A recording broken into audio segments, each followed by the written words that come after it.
আল্লাহ পাকের এই তাওহীদের ওসিলা দিয়ে, একত্ববাদের ওসিলা দিয়ে দোয়া করবেন। এইভাবে বলা, পরে শুনে আপনারা মুখস্থ করে নিয়েন।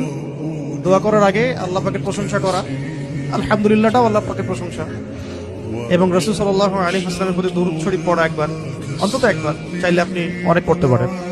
এরপরে যে বিষয়টা আপনি চাচ্ছেন তার আগে বলা যে আল্লাহুম্মা ইন্নী আসআলুকা, আল্লাহুম্মা ইন্নী আসআলুকা বিআন্নী, আগে বলে নেই, আল্লাহুম্মা ইন্নী আসআলুকা বিআন্নী আশহাদু আন্নাকা আনতাল্লাহ লা ইলাহা ইল্লা আনত আল আহাদ আস-সামাদ আল্লাযী লাম ইয়ালিদ ওয়া লাম ইউলাদ ওয়া লাম ইয়াকুল লাহু কুফুওয়ান আহাদ। সূরা ইখলাস যে জানে সে এটা সহজেই বলতে পারবে।